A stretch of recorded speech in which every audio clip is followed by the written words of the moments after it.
सर्वांचं स्वागत करतो। तुम्ही कुठे रे?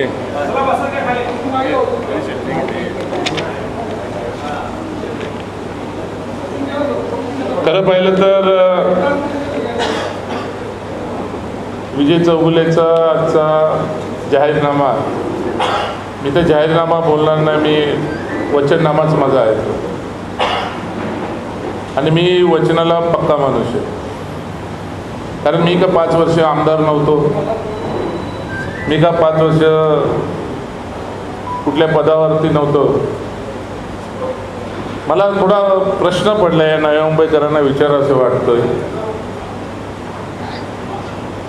की मागच्या 5 वर्षाचा जाहीरनामा सन्माननीय आमदारांचा, मी नाव घेत नाही, मला नाव घ्यायची गरज पण नाही, मी मग तसं बोलणार नाही। काय इंग्लिश भाषा मला थोडं, मी शिकलो कमी आहे थोडं, मी इंग्लिश पण थोडा कमी बोलतो। तो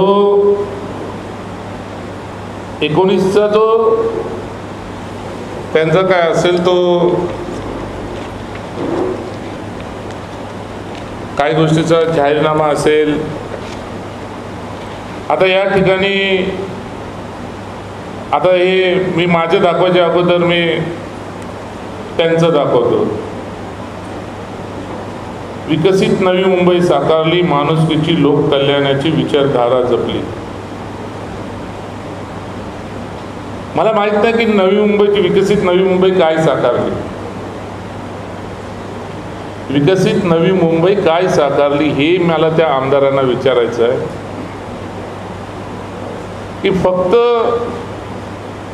नवी मुंबई विकसित केली ही सिडकोनी केलेली नवी मुंबई विकसित आहे। त्यांनी मला फक्त त्यांना एकच प्रश्न विचारायचा आहे आणि लोकांना पण त्यांना प्रश्न विचारायला सांगायचं आहे की त्यांचा असलेला बोनकोड गाव, म्हणजे ज्या ठिकाणी त्यांचा जन्म झाला, ज्या ठिकाणी ते मोठे झाले, ज्या ठिकाणी ते राजकारणात आले, व्हॉटेवर सर्वच गोष्टी त्या ठिकाणी सुरुवात झाल्या। आज त्या बोनकोड्याची परिस्थिती पाहिल्यानंतर मला फक्त त्यांना एवढंच सांगायचं आहे, या मॅनिफेस्टोमध्ये त्यांनी ते बोनकोड्याचा विकास टाकायचा यांनी विसरलाय। मला त्यांना बोलायचं आहे की तुम्हाला विकासच करायचा आहे तर त्यांनी जाहीररित्या लोकांना सांगावं, पत्रकारांना सांगावं, मतदारांना सांगावं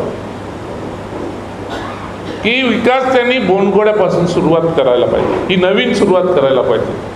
त्यांची विचारधारा, मी त्यांना सांगतो की तुमची विचारधारा बोनकोड्यापासून सुरुवात करा, तुमची विचारधारा। त्याच्यामध्ये त्यांनी, मला आश्चर्य वाटतंय, मोरबे धरण, मोरबे धरण, मोरबे धरण, हे किती वर्ष तुम्ही मोरबे धरणाचं हे करणार? मोरबे धरण आज आहे तरी आमच्या झोपडपट्टीवासियांना पाणी नाही भेटत। 12वीचं पाणी येते ते पण पाणी आम्हाला भेटत नाही। कॉलनीच्या भागामध्ये सुद्धा 2-2 दिवस, 1-1 दिवस, 5-5 तास या ठिकाणी 2-2 तासासाठी कॉलन्यांमध्ये पाण्याची हे ठरलेली आहे। कुठली तुमची स्वयंपूर्ण जलधारा, स्वयंपूर्ण ते कसं काय घ्यायला लावला हे विजय चौगुलेला हिस्ट्री माहिती आहे, मला तेच काय बोलायचं नाही, मला ते सांगायची गरज नाही। पाणी मालमत्ता, पाणीपट्टी करवाढ नाही केली, बघा करवाढ बघाच तुम्ही जाऊन। म्हणजे या ठिकाणी जेवढे काही गोष्टी आहेत हे सर्व जे काय याच्यामध्ये दिलेलं आहे, म्हणजे त्यांचं मी बोलतो सिडको फ्री होल्ड केली, कधी केली सिडको फ्री होल्ड, कधी केली? आता आम्ही प्रयत्न करतोय, दाखवा त्यांनी। आता आम्ही आत्ता शेवटच्या टप्प्यामध्ये आम्ही केलेले ते फ्री होल्ड आहे। शेवटच्या टप्प्यामध्ये माननीय मुख्यमंत्री एकनाथजी शिंदे साहेबांच्या माध्यमातून त्या गोष्टी झालेल्या आहेत। आधुनिक वैद्यकीय सुविधा,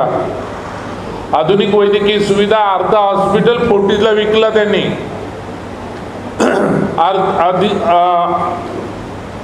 वैद्यकीय सुविधाचं ते सांगतात, अर्धा हॉस्पिटल त्यांनी फोर्टीजला विकला।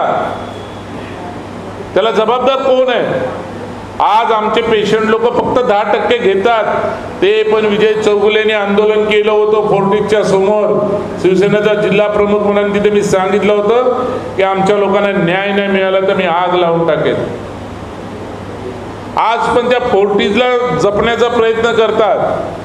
आज पण माझ्या माहितीप्रमाणे हायकोर्टात का सुप्रीम कोर्टामध्ये ती केस पेंडिंग आहे, ती खाली करण्याची, ती यांच्या विरोधात गेलेली केस आहे. पण आज पण आमच्या नगरपालिकेच्या वकिलांवरती प्रेशर आणून ते हॉस्पिटल हँडओव्हर नाही व्हायला पाहिजे अशी त्यांची परिस्थिती चालू आहे. या गोष्टी हे विरंगुळा केंद्र, ज्येष्ठ नागरिकांचे शिक्षण, आधुनिक शिक्षण, वाजवी दरात पर्यावरण, ज्येष्ठ मोफत महिलांसाठी परिवहन, आधुनिक घनकचरा कायमस्वरूपी संपर्कात सिटी, मोबाईल प्लॅन, शहरात दुहेरी टोलमुक्त, नवी मुंबईची मुक्तता ही कोणी केली? टोलमुक्तता कधी आंदोलन केलंय त्यांनी? केलंय त्याने आंदोलन? कधी जाऊन कधी टोलवर उभा राहिलेत का? कुठल्या टोलवर उभा राहिलाय? माझ्या इथं ऐरोलीमधल्या लोकांनी मला निवेदन दिलं 4-1 महिन्यापूर्वी, आम्ही ते जाऊन CM साहेबांकडे दिले. ठीक आहे, मनसेवाल्यांनी पण त्याला आंदोलन केलंय. ज्यांनी केलंय ते मी कधी बोलायला विजय चौगुले मागे पुढे बघणार नाही. कुठलं आंदोलन त्यांनी केलंय मला त्यांनी दाखवून द्या. जनतेच्या सतत संपर्कात NTP TTP केंद्रामुळे जल प्रदूषण घटते. आता कुठलं जल प्रदूषण घटते मलाच माहीत नाही आणि कशा पद्धतीने घटते मलाच माहीत नाही. सिटी लॅबिलिटी प्लॅन अंतर्गत शहरात सक्षम पायाभूत सुविधाची निर्मिती. वा वा आमदार साहेब, काय सक्षम पायाची तुम्ही केली आहे. गावगावठाणामध्ये लोकांना कुठं वेटीस आणलाय ते बघून जा. लोकांना गरजेपोटी घरं बांधून नाही दिली, ठराव पास नाही केलेत. आत्ता कुठं ठराव आम्ही मुख्यमंत्र्यांच्या माध्यमातून करून घेतली. तोपर्यंत आमच्या प्रकल्पग्रस्तांनी स्वतःच्या गरजेसाठी 50-50 घरं बांधली. आज अर्धे भाड्याने देत आहेत, अर्धा बिल्डर हे करतो. त्याच्यावर त्यांचा काही लोकांचा दैनंदिन चालते. ही प्रकल्पग्रस्तांची व्यथा आहे, मी सांगायची गरज नाही. काय पायाभूत सुविधा त्यांनी केले.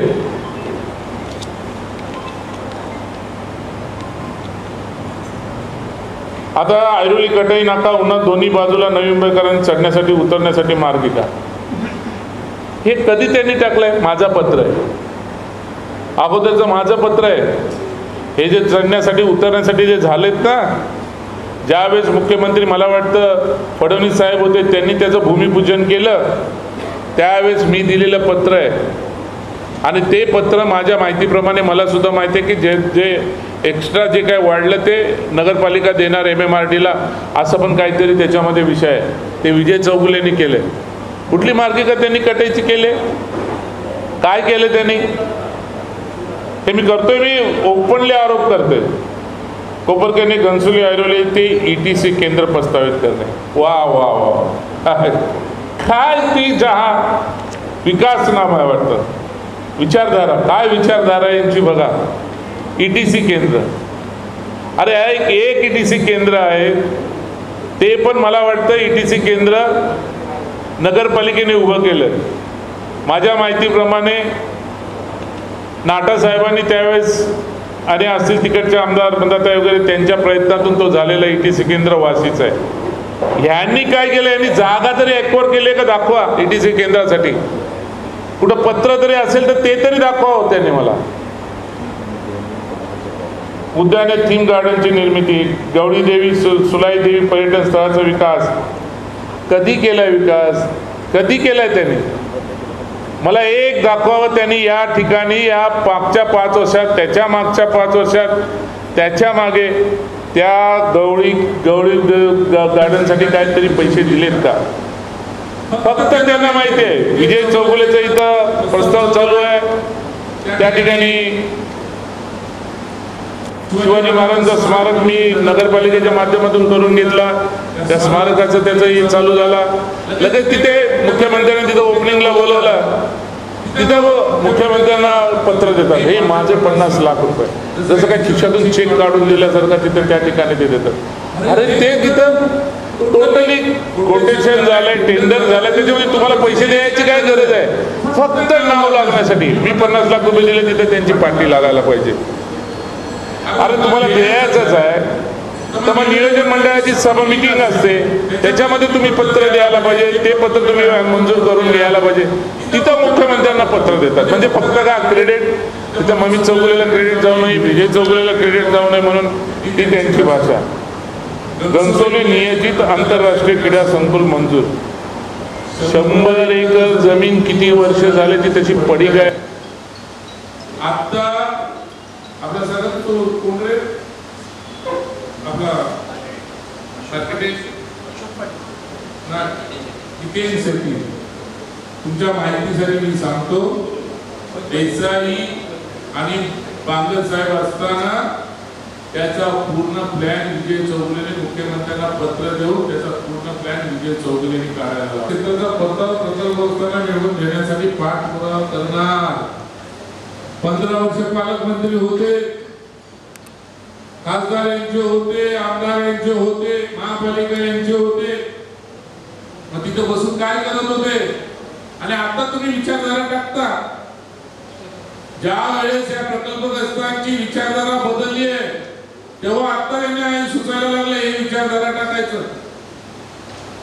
12.5% मी बोलत 3.4% क्षेत्राचा जर परतावा त्यांना प्रकल्पग्रस्तांना मिळवून देण्यासाठी जर शुल्ककडे जागा नव्हती, आज 300 एकर जागा, माझ्या माहितीप्रमाणे 300 एकर जागा आडवली भुतवलीची जी रिझर्वेशन मध्ये होती, आता डीपी प्लॅन मध्ये त्यांनी तो रिझर्वेशन काढायला उठवायला लावला.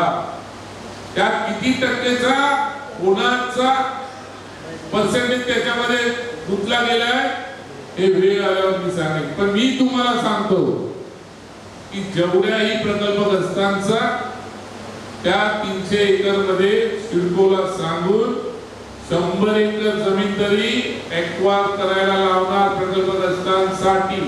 हे विजय चौगुलेचे शब्द. प्रकल्पग्रस्तांसाठी 100 एकर तरी जागा ती मी शासनाच्या मार्फत एक्वायर करायला लावणार, सिडकोला एक्वायर करायला लागणार.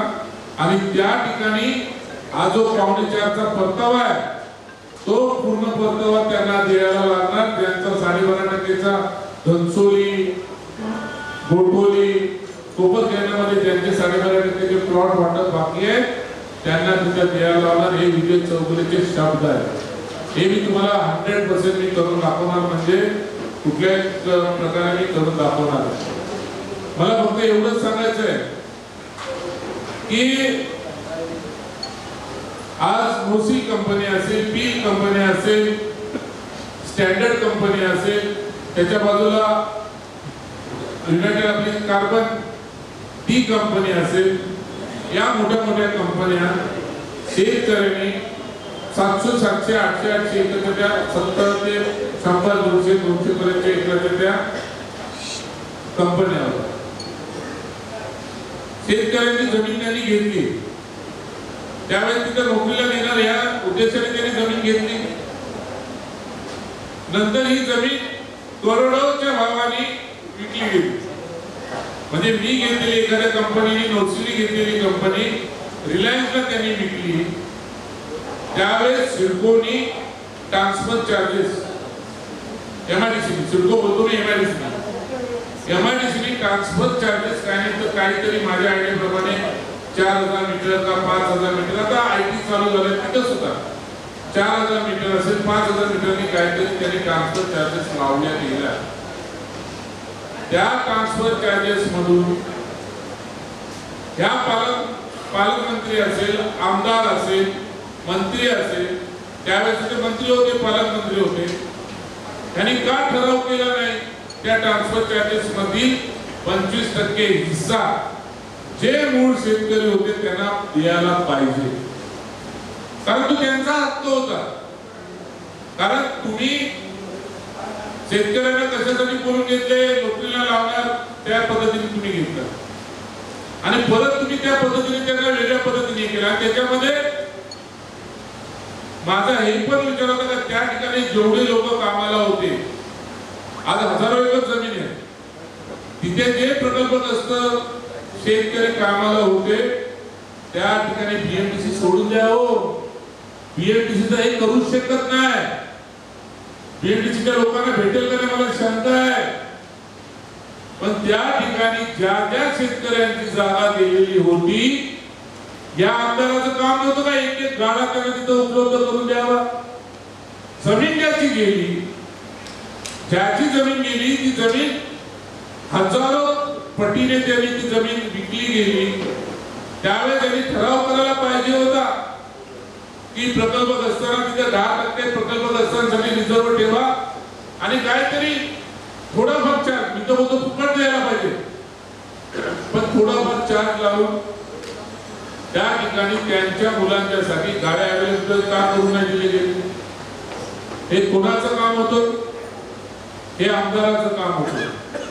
पण हा विजय चौगुले आमदार झाल्यानंतर पहिला उपोषणला बसेल या प्रकल्पग्रस्तांचे हे विषय घेऊनच तिथं प्रकल्प आडवली बुतोलीचे 100 एकर जमीन ऍक्वायर करायला पाहिजे. 3.5% परतावा त्यांना द्यायला पाहिजे. तिथे करून एक ठिकाणी ज्या कंपन्या आता विकलेल्या आहेत त्या ठिकाणी 10% कोटा ठेवायला पाहिजे. त्या 10% मधून ज्यांची जमीन गेली, ज्यांची मूळ जमीन होती त्या कंपनीमध्ये त्यांना त्या ठिकाणी जसा बीएमटीसीचा तुम्ही विचार करता तसा या मूळ त्या मालकांना त्या ठिकाणी गाड्या अवेलेबल दिल्या पाहिजे. त्यांचा निदर्शनाचं साधन त्या ठिकाणी अवेलेबल कर. विजय चौगुले पहिला हा विषय घेऊन उपोषणाला बसल्याशिवाय राहणार नाही आणि याच्यानंतर सोडूनच द्या. हे एमआयडीसी जागा विकत घेईल. चौगुले साहेब, तुम्ही आता यावेळेस आता विद्यमान आमदाराने काय कामं केली नाही त्याबद्दल सगळा लेखाजोखा मांडलात. आमचं असं म्हणणं आहे की तुम्ही आमदार झाल्यानंतर आमदार म्हणून काय कामं करणार आहात? मी हेच सांगतो ना. मी आता मी हेच बोलतोय. आता विषय हाच इथे आला. मी आमदार झाल्यानंतर 300 एकर जमिनीमधला 100 एकर जमीन मी ऍक्वायर करायला लावी आणि ती ऍक्वायर करायला लावून जो 4.5% जो परतावा आहे तो 100 एकर जमिनीचा सिडकोला टेंडर काढून बाकीची विक्री करून 4.5% परतावा त्यांना द्यायला लावेल. आडवली बुतोलीमध्ये आडवली बुतोलीची हे काय आता जागा कुठे अवेलेबल आहे कारण ती रिझर्वेशन ती उठवलं. दुसरं मी तुम्हाला आता ते बोलतो जसे स्टँडर्ड वगैरे याच्या कंपन्या मोठ्या म्हणजे 50 एकरापासून 20, 50, 70 एकर 100 एकर 200 एकर या जमिनी मोठ्या मोठ्या जमिनी त्यांच्या जमिनी गेल्या. ज्या जमिनी गेल्या त्या जमिनीच्या लोकांना कामावर काढून टाकून त्यांना देशोधडीला लावलाय. पण ज्यावेळेस एमआयडीसी त्याच्यामध्ये ट्रान्सफर चार्जेस लावते आणि पैसे घेते तर मी त्याच्यात ठराव करणार आहे की 10% एरिया शासनाने त्याच्यामध्ये रिझर्व ठेवा आणि तो जे मूळ मालक होते त्या मूळ मालकांना त्या ठिकाणी गाळे वगैरे काहीतरी उदरनिर्वाहाचं साधन त्या ठिकाणी उपलब्ध करून द्या. ही माझी अशी मागणी आहे की 100% करणार. त्याच्यासाठी मी आमदार झाल्यानंतर पहिल्याच महिन्यामध्ये मी हा उपोषणाला बसणार. उपोषण मी प्रकल्पग्रस्तांच्या पासूनच उपोषणाला मी सुरुवात करणार आहे. तुम्ही आता विद्यमान आमदारांची कामं केलेली न केलेली ही लोकांपर्यंत पोहोचवण्यात यशस्वी झालात का? तुमच्या कुकरने तुमच्या विरोधकावर प्रेशर निर्माण केलेला आहे का? आता मी सांगायची गरज नाही. आता तुम्ही बाहेर लोकांमध्ये विचारू शकता किती प्रेशर आलेलं आहे आणि आता प्रेशर आले म्हणून तुम्हाला माहिती नाही 3 वेळा निघायला लागले. 3 आता कालची परिस्थिती तुम्हाला माहिती आहे. तुम्ही प्रेशर डेव्हलप करण्यात यशस्वी झाल्यात असं तुमचं म्हणणं आहे? माझा 100% माझा मी यशस्वी झालेला आहे. मी आता बाकीचं केंद्रीय विभागात काही जास्त बोलत नाही. आपला वेळ पण झालेला मला आता मी बघा याच्यामध्ये मी जे काही करणार आहे आता मी ऑपोजिशन लीडर होतो तेव्हा मी गोष्टी कायमस्वरूपी बजेटमध्ये मागायचो. एक माझा पहिल्यापासून बजेट असायचा की माझा उद्देश असायचा बजेटमध्ये तो विषय असायचा नगरपालिकेचा बजेट असला की तिघांचे पुतळे उभा करण्यासाठी मी प्रयत्न असायचा. त्याच्यामध्ये पहिला होता दिबा पाटलांचा पुतळा आणि दिबा पाटलांचा पुतळा कुठं उभं करायला पाहिजे.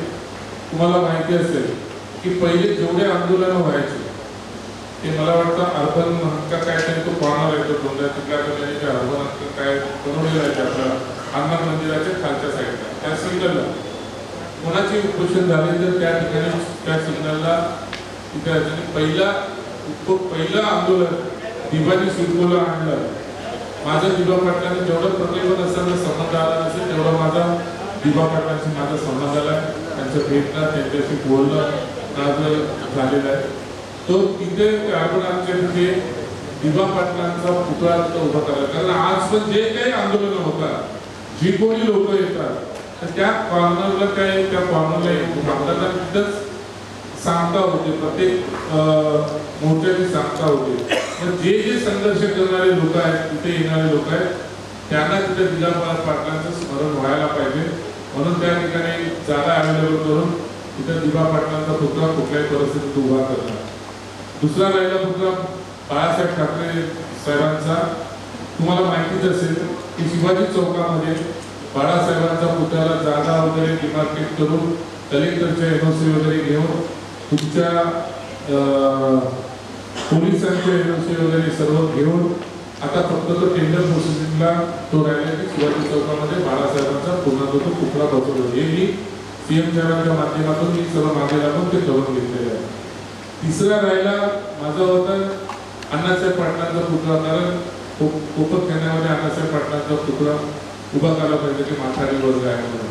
तर तो पण आम्ही घनसोळी नाही तर कोपरखेड्या ठिकाणी जागा हे करून घेणारच आहे. चौथा राहिला विषय टिके साहेबांचं स्मारक ऐरोली घनसोली जो ब्रिज येतो त्या ठिकाणी टिके साहेबांचं स्मारक आम्ही तिथं उभं करतो. फक्त जागेचा हँडओव्हर टेकओव्हर बाकी आहे, आता त्याची जी प्रोसेसिंग आहे ती पूर्णपणे प्रोसेसिंग झालेली आहे. याच्यानंतर मला जे करायचं आहे, मला जे करायचं आहे की एक संविधान भवन, आंबेडकर भवन जे कोणी बोलत असेल, मला तर वाटतं ते आंबेडकर भवन एवढ्या भ्रष्टाचाराखाली करलं गेलंय की कधी कधी मला त्यासाठी वाईट वाटतं की कारण त्या आंबेडकर भवनावरती एवढे काही पैसे खर्च झाले, त्याच्यामध्ये भ्रष्टाचारच होत आला. मला आठवतं मी स्टँडिंग कमिटी चेअरमन होतो 2007 साली.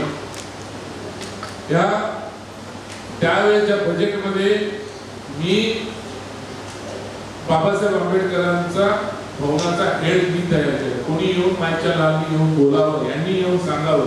त्यावेळेस तर मी त्यांच्याशी बोलत सुद्धा नव्हतो. यांचं मत होतं की बाबासाहेबांनी कुठं कशाला पुतळे तयार लावता, पुतळे करता, लोकांना आणता, जेणेकरून मग ती लोक आपल्यावरती उलटणार, आपल्याला काम देणार. पण मी स्टँडिंग कमिटीचा त्यावेळेस चेअरमन असताना हेड तयार केला आणि ते बाबासाहेब भवनची सुरुवात म्हणजे 14 पासून सुरुवात झाली. हे तुम्ही नगरपालिकेच्या रेकॉर्डला असेल तर रेकॉर्डला असेल तेव्हा तुम्ही त्याची माहिती घेऊ शकता. सिडकोच्या दुकानामध्ये स्थानिक प्रकल्प बसताना राखीव धरण ठेवण्याची तरतूद विजय चौगुले कुठल्याही परिस्थितीमध्ये करून गेला. प्रकल्प बसताना सोडून द्या, पहिले सिडको प्रकल्प बसता तर आहेच आहे, पण पहिल्यांदा सिडको ओबीसी वगैरे प्रत्येक कास्टच्या लोकांना रिझर्व्ह कोटात ठेवायचे. एससी साठी असेल, ओबीसी साठी असेल, प्रत्येक कास्ट. आजकाल तो कोटा पूर्ण त्यांनी बंद केलेला आहे.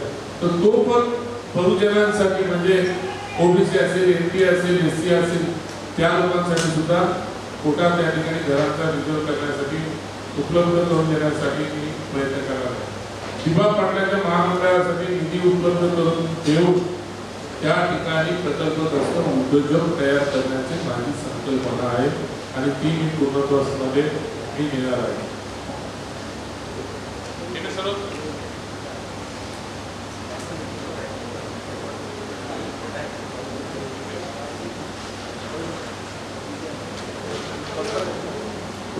नवी मुंबईमधील MIDC व सर्व रोजगारामध्ये नवी मुंबईतील मूळ रहिवाशांना नोकरी मिळवून देण्यासाठी व्यवसाय देण्यासाठी माझं प्राधान्य असणार आहे.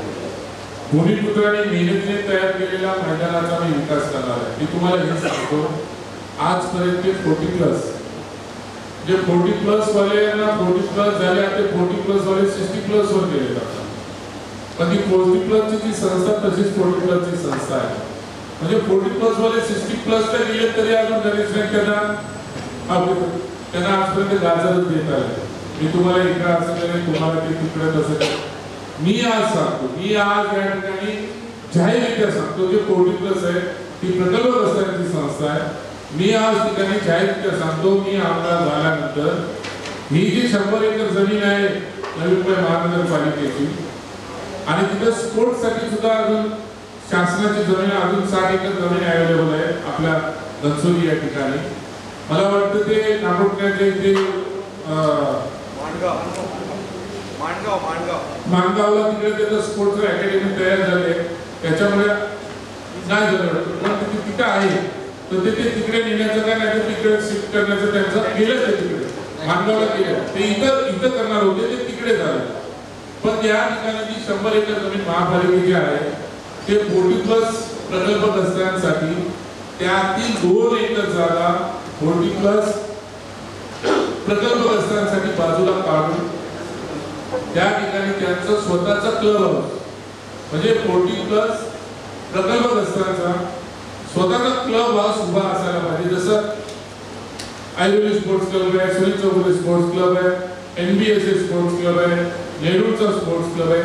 त्या धर्तीवरती त्या लोकांना त्यातली 2 एकर जमीन काढून तिथे ते विकसित करून त्यांच्या हातात हँडओव्हर करून त्यांना तिथे क्लब हाऊस तयार करण्यासाठी मैदान तयार करण्यासाठी या 40+ वाल्यांना सर्व प्रकल्पग्रस्तांना जागा उपलब्ध करून देणार आहे.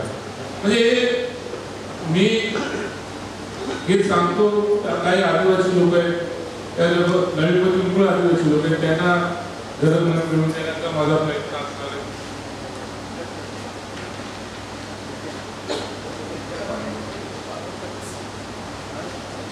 सिडको महानगरपालिकेने प्रकल्पग्रस्त ठेकेदारांना विशेषतः नवीन ठेकेदार बनविणाऱ्यांना हक्काची कामं मिळवून देण्यासाठी धोरण निश्चित करून देणार ते मी करून देणार.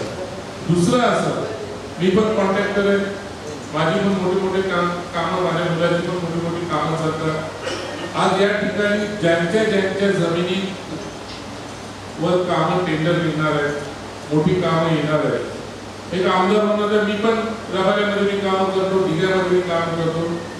पण प्राधान्य देताना आज असं चालू आहे की मोठ्या कंपनीमध्ये एकच काही आमदारांचे सुपुत्र स्वतः सर्व बलिदान खात बसलेला असतात. तर त्या ठिकाणी ज्या ठिकाणी टेंडर होईल MIDCने टेंडर केलं त्या ठिकाणी केलं. तर मला माहिती आहे की जो प्लॉट घेणारा टेंडर घेणारा असतो कोणीतरी मोठा मनुष्य असतो, मोठे कॉन्ट्रॅक्टर असतो, तर फिजिबिलिटी तशी पाहिजे असते. ज्यांना त्यांना जी मोठी कामं मिळतील ज्याला कोणाला मिळेल त्याच्या माध्यमातून सब कॉन्ट्रॅक्ट मिळवून देण्यासाठी प्रकल्प ज्यांची तिथे जमीन गेली असेल तिथे ज्यांची जमीन गेली असेल त्या भागात त्या जागेवरती एक आमदार म्हणून तिथं कामं थांबवून केसेस झाले तरी चालतील, कामं थांबवून त्या ज्यांची जमीन गेली त्या ठिकाणी सब कॉन्ट्रॅक्ट देण्याचा सप्लाय देण्याचा पूर्णपणे अधिकार विजय चौगुले करून दिल्याशिवाय राहणार नाही. असं मी या ठिकाणी तुम्हाला हक्काने सांगतो आणि मी जे प्रकल्पग्रस्तांसाठी मी करून देणार सांगतो.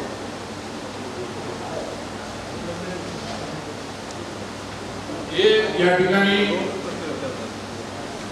त्या आमदार म्हणून त्यांचा जो जाहीरनामा आहे त्या जाहीरनाम्यामध्ये त्यांनी सर्व नगरपालिकेच्या कामाचा उल्लेख केलेला आहे. नगरपालिकेच्या कामाचा उल्लेख केलेला. आमदार म्हणून 15 वर्ष काम करण्याचे काम करतात पण त्यांनी थोडंफार जरी स्वतः निधी आणून काय गोष्टी केल्या असेल तर त्याला हे करायचं.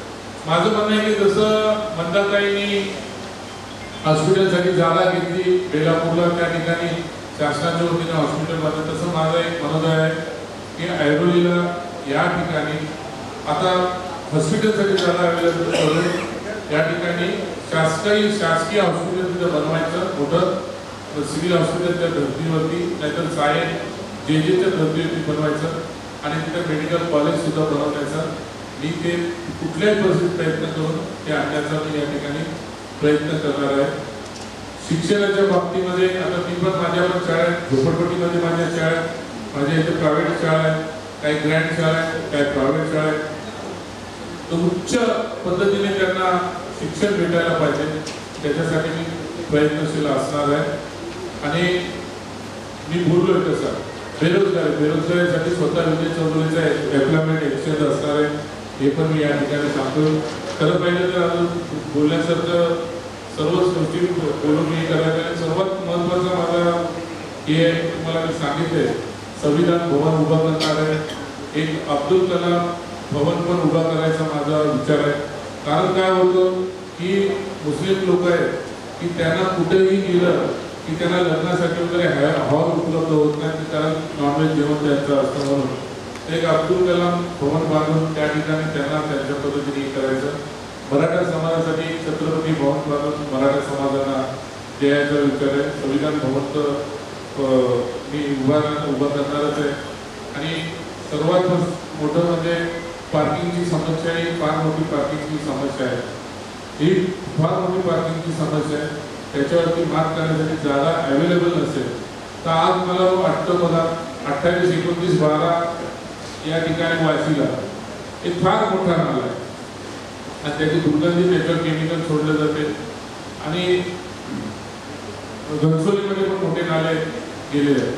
मला माहिती आहे की पावसाळी नाले पॅक करता येऊ शकत नाही, पण काही प्रमाणामध्ये त्याला कव्हर करून जिथं नागरी वस्ती आहे त्या भागामध्ये कव्हर करून त्या ठिकाणी त्याच्यावरती पार्किंगची व्यवस्था करायला पाहिजे. नाही त्याच्यावरती स्पोर्टची पण व्यवस्था करता येऊ शकते मुलांना, काही लोकांना काही गोष्टी करण्यासाठी.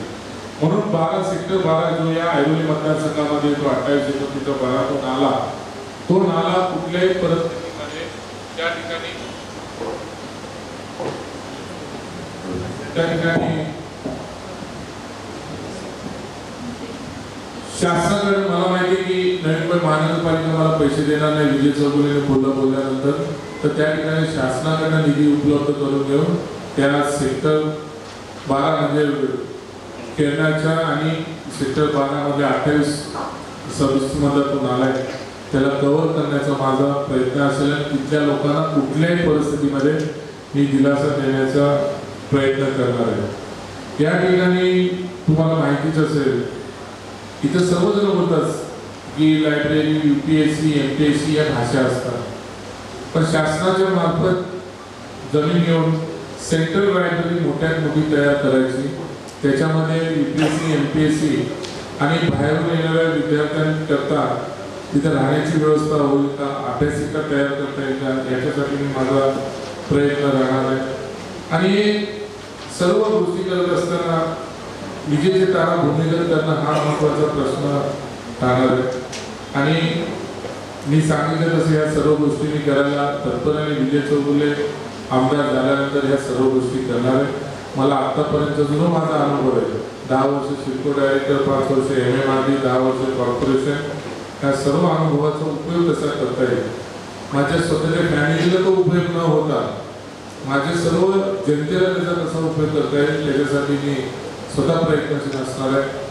जेवढी धार्मिक स्थळ आहे, मंदिरं असतील हे असतील, त्याला अनाधिकृतपणे गणती केली जाते. जी धार्मिक स्थळ आहे त्याच्यामध्ये भावना लोकांच्या गुंतलेल्या आहेत, त्याला त्या अनाधिकृतपणे त्याला जो ठप्पा बसलेला आहे तो ठप्पा काढून त्या धार्मिक स्थळांना अधिकृत करण्याची जबाबदारी सुद्धा माझी असेल. मी परत एकदा तुमचं सर्वांचा आभार मानतो. भरपूर वेळ तुमचा मी घेतलेला आहे. आपण जाणतात या ठिकाणी मी एक महत्त्वाचा विषय या ठिकाणी मी तुम्हाला देतो, त्याच विषयावर मी येतोय. मी एक ॲफिडेव्हिट तयार केलेला आहे. एक हा माझा ॲफिडेव्हिट आहे, मी उदाहरण देतो. हा ॲफिडेव्हिट घनसोली येथे 4 वेळा बौद्ध विहार तोडले, 4 वेळा बौद्ध विहार. कटाऱ्याकडे तुम्ही इकडे वर आहे, घनसोली येथे एक बुद्ध विहार होतं, ते 4 वेळा तोडलं गेलेलं, 4 वेळा तोडलं ते बुद्ध विहार. ते बुद्ध विहार विजय चौगुले आमदार झाला की त्या ठिकाणी सिडको मार्फत सोशल फॅसिलिटीच्या माध्यमातून जागा घेऊन त्या ठिकाणी त्यांना कुठल्याही परिस्थितीमध्ये बौद्ध विहार बांधून देणार, असं मी इथल्या या संस्थेला हे माझं मी ॲफिडेव्हिट देत आहे.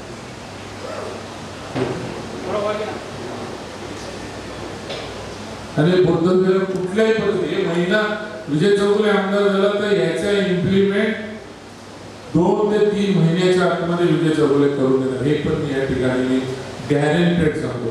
कारण ह्या लोकांना हे सर्व फसवेगिरी करत आहे. इथल्या पददलित असेल, सर्व इथला जो वेगवेगळ्या समाजाचा घटक असेल त्यांना सर्वांना हे फसवतच आलेले आहे. म्हणजे यांची फसवेगिरी दूर करण्यासाठी हे मी या सर्व गोष्टी करणार आहे. आपण सर्वजण आला, एवढा वेळ माझं रामायण महाभारत ऐकला, त्याबद्दल मी तुमचं सर्वांचा आभार मानतो. आणि आता तुम्ही काय विचारा? एकेकाने विचारा. चौगुले साहेब, तुमच्या वचननामातून नवीन घराचे मेट्रोचं स्वप्न साकार होईल का? तुमच्या वचननाम्यातून नवीन मेट्रोचं स्वप्न साकार होईल का? हे बघा, माझ्या वचननाम्यामध्ये मी नाही, तुम्हाला एक विषय माझा बोलायचा राहिला आहे. कारण मेट्रो अवेलेबल करायला जी जागा अवेलेबल पाहिजे असते ती जागा आज आपल्या कंजेस्टेड रोड आहे. म्हणून वाशीपासून कोपरखेरणा ते पाम बीच रोड, म्हणजे ते मला राहून गेलं, मला बोलायचं, सॉरी. वाशीच्या खाली बरं केलं तुम्ही तो विषय काढला. तो वाशीचा जो ब्रिज आहे त्या ब्रिजला लागून वाशीपासून जे सेक्टर 1 पासून आतमधून लोकांना कोपरखेरण्याला यायला लागते, येताना 1.5-2 तास जातो. घनसोलीपर्यंत यायला 1.5-2 तास जातो.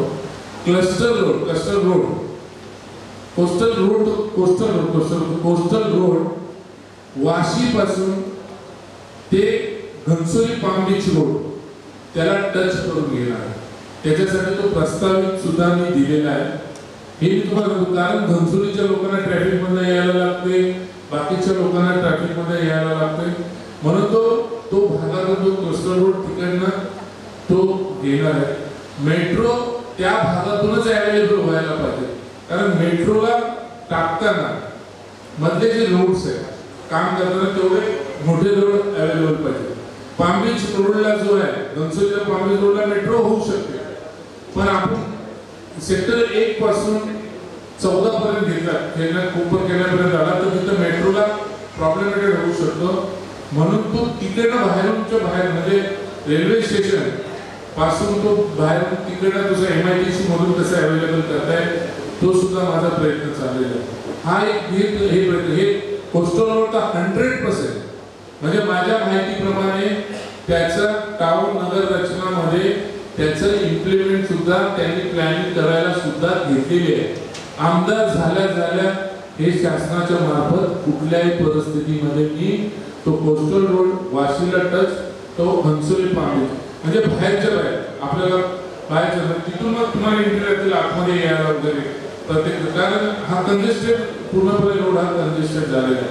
म्हणजे तो तिकडनं जॉईंट झाला म्हणजे तुम्ही इकडे कल्याण डोंबिवलीकडे पण जाऊ शकता, कोपरखेरण्याला टच होऊन, आणि इकडे पण तो कोस्टल रोड तो कुठल्याही परिस्थितीमध्ये करून घेणार. दुसरं असं, आमच्या क्वाऱ्या बंद केल्या, कोणी बंद केल्या हे तुम्हाला मी सांगायची गरज नाही. म्हणजे तो प्रकल्प असताना एवढा मोठा घात आहे, त्याच्यावरती आघात आहे की या आमदाराच्या PAच्या पुतण्याने तो इन्व्हायरमेंट वाल्याला कंप्लेंट करून, हरित गावाला कंप्लेंट करून आमच्या प्रकल्पग्रस्तांच्या सर्वांच्या क्वाऱ्या बंद करून टाकल्या. आणि ही काळ्या दगडाची पांढरी रेघ आहे त्यांनी सांगितलं, त्याच्यामध्ये त्यांनी करोडो रुपयाची मागणी केली. हे त्यांनी कोणाला सांगितलं तर या आमदाराकडे हे पावलेवाले सर्व जाऊन आले. पण आम्ही लोकांनी त्यावेळेस, आता पण शेवटच्या टप्प्यापर्यंत शिरकोली युनिव्हर्सिटीला तर सर्व केले, तर फक्त इन्व्हायरमेंटमुळे तो प्रॉब्लेम झाला आणि क्वाऱ्यांचा तसंच पुढचं रिन्युअल ते थांबलं गेलं. पण या ठिकाणी आमच्या प्रकल्पग्रस्तांच्या सर्व क्वारीवाल्यांनी 132 हेक्टर जमीन फॉरेस्टला शिरकोला क्वाऱ्यांच्या अगेन्स्ट 132 हेक्टर जमीन आपल्या मानगाव वगैरे त्या साईडला आणि क्वारीवाल्यांनी ती विकत घेऊन दिली. आणि त्याच्याबरोबर सेंट्रल गव्हर्नमेंटला 12 करोड रुपये त्यावेळेस ते झाडं लावून मेंटेन करण्यासाठी आम्ही त्या ठिकाणी पैसे सुद्धा भरले क्वारीवाले. मी पण त्या क्वारीवाल्यांमधला मी पण एक ओनर आहे त्याच्यामध्ये. तर त्या ठिकाणची जी जेवढी झोपडपट्टी आहे मागच्यासाठी क्वारीवाल्यांची, कुठली जी झोपडपट्टी आहे क्लस्टरच्या माध्यमातून, आता ती जी 132 हेक्टर जमीन आहे, जर क्वाऱ्या बंद करायच्या असतील, आता खारघर तुर्बे टनेल पण येतोय, त्या ठिकाणी दळणवळणाची साधनं वाढणार आहेत. तर आम्हाला माझं म्हणणं एवढंच आहे की ती 132 हेक्टर जमीन आम्ही घेऊन दिलेली शिरकोचे, तर त्याचा मोबदला आम्हाला प्रकल्पग्रस्त क्वारीवाल्यांना भेटायलाच पाहिजे. म्हणून क्वारीवाल्यांसाठी तिथे जागा रिझर्व करून घेणार. म्हणजे उदरनिर्वाहासाठी जर आमच्या आता 15-15 एकर कोरे, एकराच्या कोरे, 10-10 एकराच्या कोरे, तिथून आम्हाला अर्धा का एकर, 1 एकर का आम्हाला भेटेल ते करून देणार आणि बाकीच्या उर्वरित जागेमध्ये झोपडपट्टीवाल्यांसाठी क्लस्टर लागू करावं अशी माझी तिथे मागणी असणार आणि ते मी पूर्ण करून घेणार. शिंदे सर, सर एक विचारायचं होतं, नवी मुंबईमध्ये सर्व समाजासाठी मंदिरे व प्रार्थना स्थळे आहेत, पण बंजारा समाजासाठी मंदिरे किंवा प्रार्थना स्थळे नाही आहेत. तुम्ही त्यांच्यासाठी काही करणार आहात का? मी बोललो ना, प्रार्थना स्थळांना मी प्राधान्य देणार आहे. बंजारा समाजासाठी सर्व समाजाने, वडार समाजासाठी पण, कोळी आदिवासी समाजाने पण भूमिपुत्र बोलणार आहे. हे मी एक वेळेचा या ठिकाणी लोणावळ्याला जायला लागते एक वेळेला, या ठिकाणी प्रतिबंध असणारी एखादी संस्था असेल तर त्याच्यामार्फत एक वेळेसाठी सुद्धा मोठं मंदिर बांधण्यासाठी जागा द्यावी लागते सर्व समाजासाठी. आमदार झाल्यावर तुम्ही भवन विजन आखलेलं दिसतं एकंदरीत. आमदार झाल्यावर तुम्ही विविध भवन उभारणं आणि पुतळे उभारणं याच्यावरच जास्त लक्ष केंद्रित केलेलं आहे का? हे शहर आंतरराष्ट्रीय दर्जाचं कसं होणार, त्यासाठी आंतरराष्ट्रीय दर्जाचे प्रकल्प कधी तुम्ही आणणार याचा विचार एक लोकप्रतिनिधी म्हणून तुम्ही का करत नाही? आम्ही सर्व आंतरराष्ट्रीय दर्जाचे चालायचं ना. मला आता तिथं माझ्या आयडीमध्ये काय चाललंय, माझ्या आयडीच्या लोकांना काय पाहिजे याच्यावरती माझं ठर आहे. आंतरराष्ट्रीय दर्जाचं हे आणण्यासाठी जर माझ्याकडे जागा अवेलेबल, आता या MIDC मध्ये तर थोडी मी भवन उभं करणार आहे. MIDC मध्ये आता इंडियन IT सारखे मोठे डेटा सेंटर सारखे मोठे मोठे आलेले आहेत. मी तिथं नाही मागणी करत, जिथं जी लोक राहतात ज्यांची तिथं मागणी आहे मी ते बोललो त्यांच्यासाठी मी आंतरराष्ट्रीय दर्जाचं मी बोलतोय. कोस्टल रोडचं बोललो मी, विषय घेतला तो आणणार आहे. एक असं जे सारखं मोठं हॉस्पिटल, शासनाचं हॉस्पिटल या ठिकाणी अवेलेबल असायला पाहिजे ते आणणार आहे. मला जिथं काय करायचं ते मी करायला पाहिजे. जिथं जागेची पण अवेलेबिलिटी मला बघायला पाहिजे. छोटे छोटे जिथं वस्त्या तिथं ते मला करायला लागणार. एकनाथ शिंदेचे 2 शिलेदार, एक विजय चौगुले, एक विजय नाटा या नवंबीत कार्यरत होते. 2 हंसका जोडा म्हणून त्यांचा उल्लेख केला जात होता. त्या दोघांनी बंडखोरी केली आणि उमेदवारी अर्ज दाखल केलेला आहे. एकाने प्रेशर कुकर घेतला, एकाने शिट्टी घेतली. पण त्या कुकरला जर शिट्टी लागली नाही तर त्याचं प्रेशर कसं डेव्हलप होणार? बघा, बंडखोरी आम्ही केलेली नाही. मी हेच कधी कधी बोलतो आणि मी कधी बोलतो. बंडखोर कोण? बापाने इकडे कमळाचं निशाण घेतलं, मुलाने तिकडे तुतारी घेतली, मग मी बंडखोर तर ते बंडखोर. पक्षाची बेईमानी कोणी केली? त्यांनी केली. पक्षाची इज्जत वाचायला पासून विजय चौगुले उभा. या जनतेला जे नकारात्मक जे मुवमेंट झालंय आणि जनतेच्या मनामध्ये यांच्या बाबतीत नकारात्मक एक पॉझिटिव्ह एनर्जी त्यांच्यावरती तयार झाले, त्यांना विरोध करण्यासाठी हा विजय चौगुले. त्यांनी नव्या मुद्द्याला जनतेला गृहीत धरून चाललं. म्हणजे बापाने इथं कमळ घ्यायचं, मुलाने तिथं तुतारी घ्यायचं. अरे काही ठिकाणी तर त्या दिवशी फॉर्म भरला ना इथे एकाने आमच्याकडे, मला वाटतं अंकुश कदमने तो फोटो जाहीर केला होता, दाखवला होता. आयुर्वेद होता तेव्हा त्याच्या गळ्यामध्ये गामच्या BJPचा होता आणि तिथं मुलाचा फॉर्म भरताना त्याच्या गळ्यामध्ये गामच्या तुतारीचा होता. आता पण परिस्थिती तीच झाली आहे. इथले काय कार्यकर्ते, त्यांचे कार्यकर्ते एका खिशामध्ये कमळ ठेवतात आणि एका खिशामध्ये तुतारी ठेवतात. झू क्रॉस केला तिथून कमळ लावून जायचं आणि झू क्रॉस केला की कमळ खिशात ठेवायचं, तिथून तुतारी काढून लावायचं, तिथं पुढे जायचं. हे बंडखोरी आम्ही नाही केलेली. काय बोलतात विचारधारा, हे ज्यांनी विचारधारा आता मांडली ना तुमच्या समोर, त्या विचारधाराला विचारा. तुमची विचारधारा अशी का स्प्लिट झाली? हे विजय चौगुलेंनी IPL लोकमतवरती इंटरव्ह्यू दिल्यानंतर सत म्हणून त्यांना काही लोकांना इंटरव्ह्यू द्यायला लागली. त्यांना झगडे झाले, हे झाले, ते झाले म्हणून द्यायला लागले. जिंकून आल्यावर परत घर वापसी होणार का आपली? काय होत? जिंकून आल्यावर आपण परत घर वापसी करणार आहात का? घर वापसी, माझं घर आणि माझं कुकर हेच माझं वापसी राहणार. मी बघणार कुकरमध्ये कसं कसं अन्न शिजवायचं आणि काय करायचं.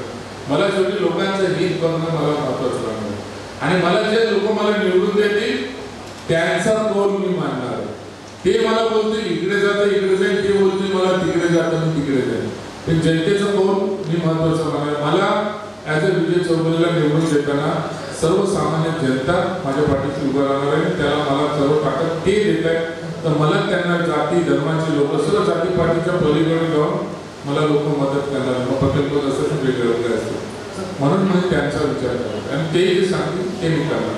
या निवडणुकीत एक प्रामुख्याने मुद्दा समोर आणला जाते. या निवडणुकीमध्ये एक मुद्दा समोर आणला जात आहे की एरोलीचा बिहार व्हायचा नसेल तर एरोलीचा बिहार होऊ शकतो अशी भीती दाखवून प्रचार केला जातो. त्याबद्दल आता हा बिहारी लोकांचा अपमान आहे. जे लोक प्रचार करतात तो बिहारी लोकांचा अपमान आहे आणि मला बिहार करायचा काही संबंध येतो. आयोगाचा बिहार कोण करणार आहे ते जनतेला माहिती आहे. कोणी गेलं ते जनतेला माहिती आहे. मी सांगायची काही गरज नाही. उलट बिहारी लोकांचा ते अपमान करतोय. असं कोण जो प्रचार करत असेल ना आयोगाचा बिहार करायचं का तर ते जनतेचा अपमान आहे. माझ्या माहितीप्रमाणे तर सर्वात जास्त कोकणामध्ये बिहारी लोक राहतात. जाऊन तिथं सर्वे करा म्हणजे तुम्हाला ते समजेल. म्हणजे त्यांचाच अपमान होतोय केंद्र बरोबर. विजय चौगुले एज्युकेशनसाठी काय करणार आहे? बघा मी माझी स्वतःची एज्युकेशन संस्था आहे. पिरो सर्वसाठी चांगली शाळा मी चालवतो. झोपडपट्टीमध्ये स्लम म्हणजे मी शाळा चालवतो. मला माहिती आहे इथल्या सर्वसामान्य जनतेची नाळ मला माहिती आहे एज्युकेशनसाठी काय करायला पाहिजे. ते त्या पद्धतीने निवडून आला तर सर्वतोपरीने करण्याचा विचार मी करणार आहे आणि तो सर्व लोकांना जाती धर्माच्या लोकांना न्याय भेटला पाहिजे याच्यासाठी मी प्रयत्नशील असतो. आतापर्यंत विजय चौगुले हे संदीप नाईक यांच्या विरोधात निवडणुकीच्या रिंगणात होते. आता त्यांनी शेड्यूल ठोकलाय ते त्यांचे एकेकाळचे गुरु यांच्या विरोधात. तर या निवडणुकीत गुरुकडनं असं काही मदतीचा अंगठा काय मागण्यात गुरुदक्षिणा म्हणून आलेलं का काय आणि मागितलं गेलं तर काय असतं तुम्हाला मी सांगतो. बघा गुरु जोपर्यंत आपण गुरुला मानतो तोपर्यंत आपण मानायचं. आता गुरु फक्त काय बोलतोय आता गुरु नाही राहिले. तन मन बोलतो ना तन आणि मन. आता ते तनामध्ये राहिलं मनामध्ये नाही राहिलं. मुलाखतीमध्ये तुम्ही म्हटलं की ते अजूनही माझे गुरु आहेत पप्पाच्या मुलाखतीत. मी बोललो ना माझे गुरु होते आहे. मी बोललो ना हे बघायचं शेवटी बाबाचं नाव चेंज केलं जातं त्यासाठी. आता त्यांनी सांगितलं कोणीतरी प्रश्न विचारला की बाबा वारंवार तुम्हीच का उमेदवारीला उभे राहता हे करता तर त्यांनी काहीतरी बोललं नाही केलं की बाप बदलू शकतात का म्हणजे नवीन प्रकारे जनतेचा हा बाप बनायला होती हे चुकीचं आहे. म्हणजे तुम्ही विजयाची गुरुदक्षिणा गुरुला देणार तर 23 तारीख महत्वाची आहे. हो की नाही? 23 तारखेला बघा हो की आता नाही? ते काय करणार आणि काय नाही करणार काहीतरी थोडं गुपित ठेवायला लागते ना. चौगुले साहेब बेलापूर मतदारसंघातले जे पदाधिकारी आहेत त्यांच्यावर कारवाई झाली. एरोलीतल्या एकही पदाधिकाऱ्यावर कारवाई झाली नाही. हा भेदभाव नाही काय सिंधू शकत.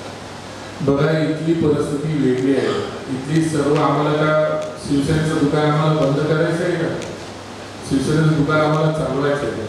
यांची जी धारणा होती आम्हाला वाटतं तर तुम्ही विधी म्हणून फॉर्म भरता तर आम्हाला कळवायला पाहिजे. आम्हाला बोलला पाहिजे. इथलं जिल्हा प्रमुख म्हणून आम्हाला सांगितलं पाहिजे. असं कुठलीही गोष्ट झालं नाही.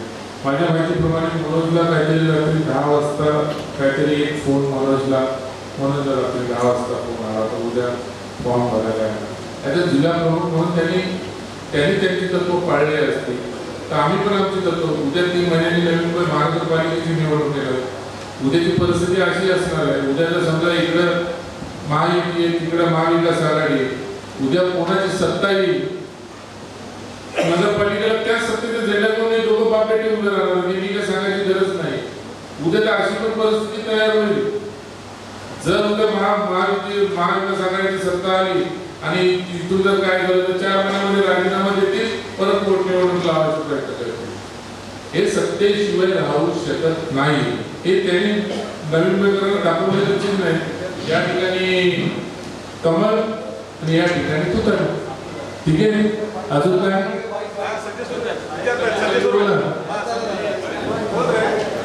मला एक प्रश्न विचारायचा आहे. उद्या राज्यामध्ये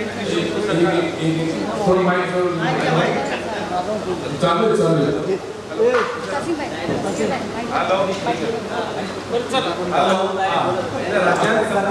राज्यात आणि महाविकास आघाडीला किंवा महायुतीला, तर महाविकास आघाडीला जर तुम्हाला काही मदत मागितली असतात महायुती मी नव्या मुंबईतच असेल, मी नव्या मुंबई सोडून कुठे जाणार आहे ते पण मी ऐरोलीतच असेल.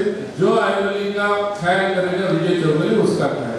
तुमचं कुकर कुठल्या कंपनीचं सांगितलं नाही माझे प्रेशर कुकर आहेत ना, आता खरोखरच उद्या आता विजय झाल्यानंतर मी पण कुकरची कंपनी मी टाकणार आहे. मग माझ्यासोबतच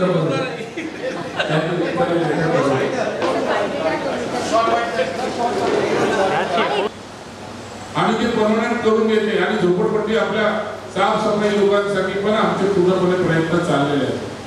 म्हणजे एवढं खोटा नाही पण एवढं फसवेगिरी. अरे कोण गरिबांना फसवतो तुम्ही लोक? कॉन्ट्रॅक्टर कोण देते तर मी काय सांगायची गरज नाही. म्हणजे ही एक एवढी फसवेगिरी चाललेली आहे. मला सुशिक्षित देश सुरक्षित वा कंत्राटी कामगारांचा झाला युवकांच्या कल्याणासाठी काय केलं? युवकांच्या कल्याणासाठी तरुण कौशल्य केंद्र स्थापन करणार, नवीन युवक युवतींना रोजगार मिळवून देणार. किती लोकांना रोजगार मिळवून दिला गणेश नाईकांनी सांगावं या 5 वर्षामध्ये माझी चॅलेंज आहे. त्यात विजय चौगुले तरी इथं सांगायला तयार आहे मी किती लोकांना रोजगार मिळवून दिला. सांगावं त्यांनी सुद्धा, इथे विजय चौगुले सुद्धा सांगायला बसायला तयार आहे. युवकांसाठी व्यवसाय करता सिडको एवढची शासनाकडे जागा उपलब्ध करून देण्यासाठी मदत करा. अरे काय मग तुम्ही झोपले होते का एवढे वर्ष? एवढ्या वर्षामध्ये कुठं सिडको आणि एमआयडीसी मधून तुम्ही शासनाकडून जागा उपलब्ध करून दिली? तो कुठे करून दिली मला सांगा त्यांनी.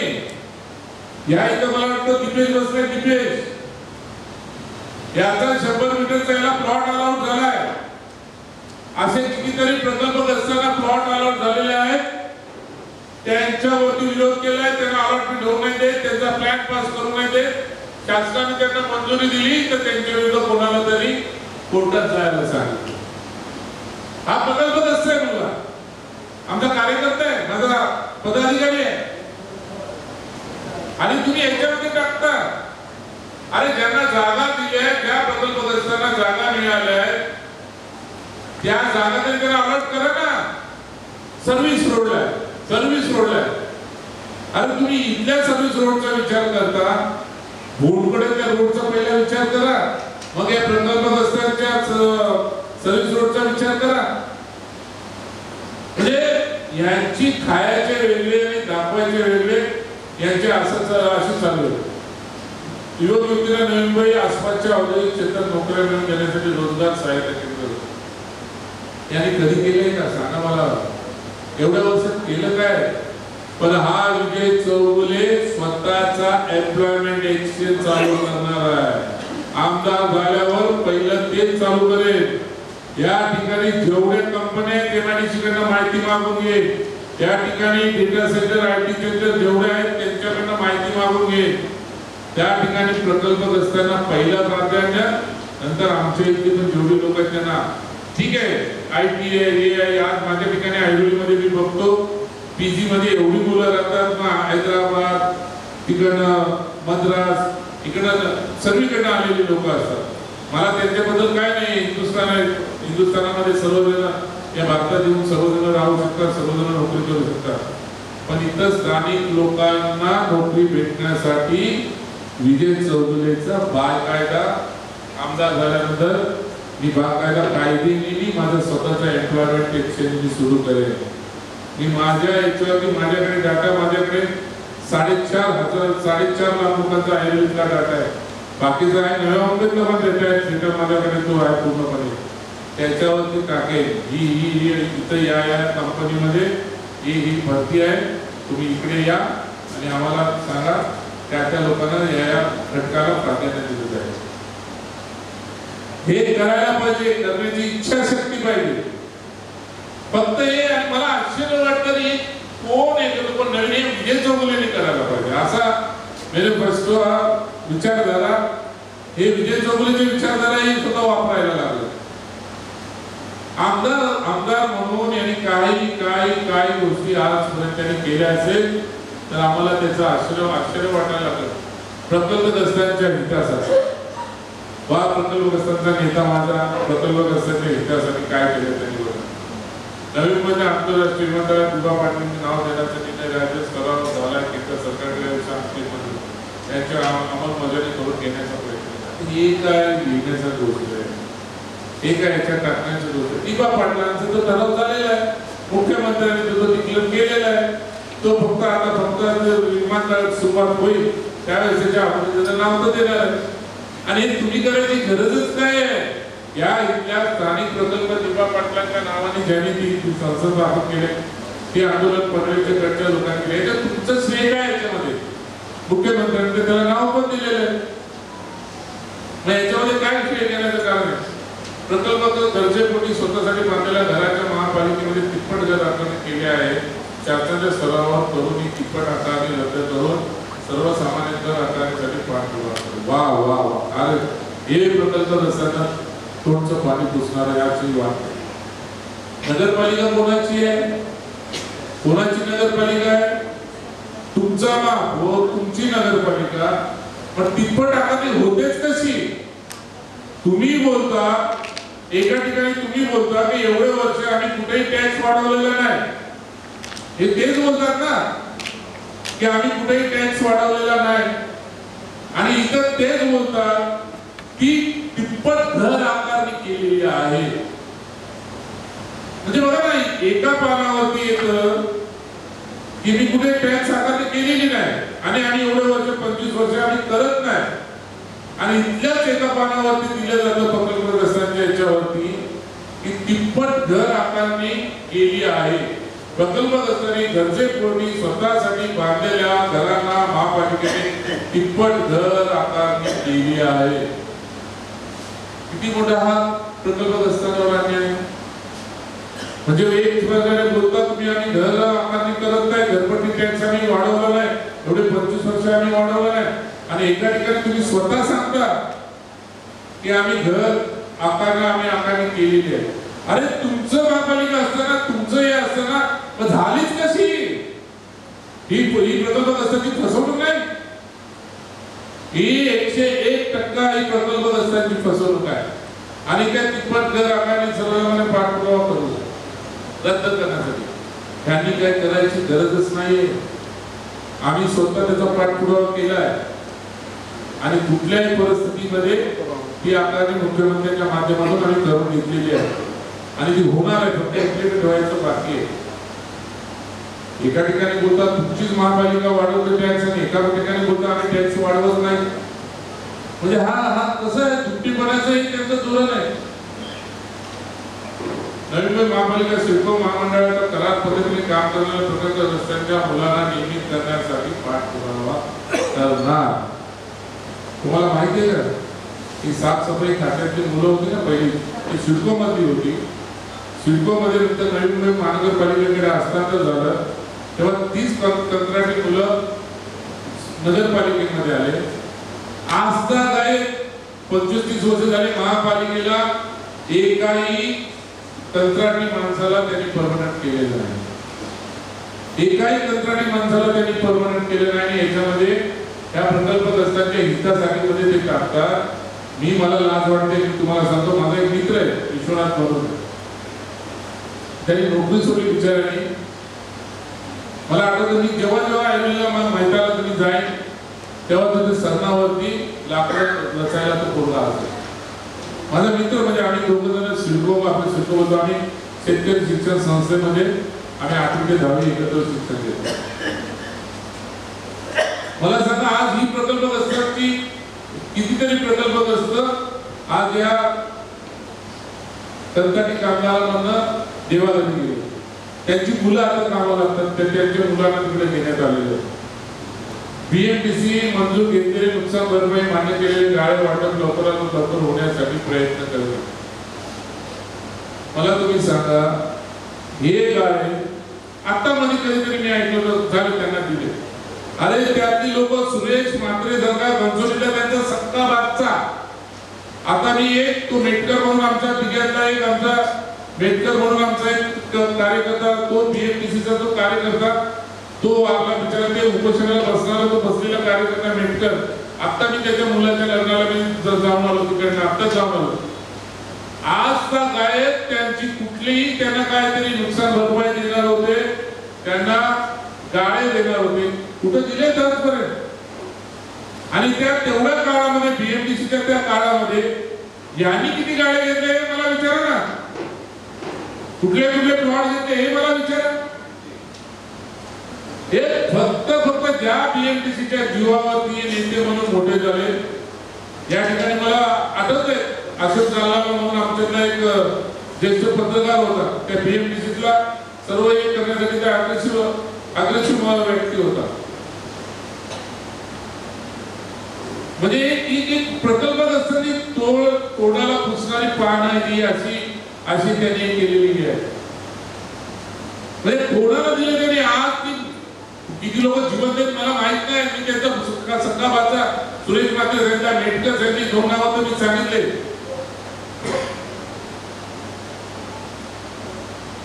अटल कोळी बांधवांना नुकसान मिळण्यासाठी पाठवला.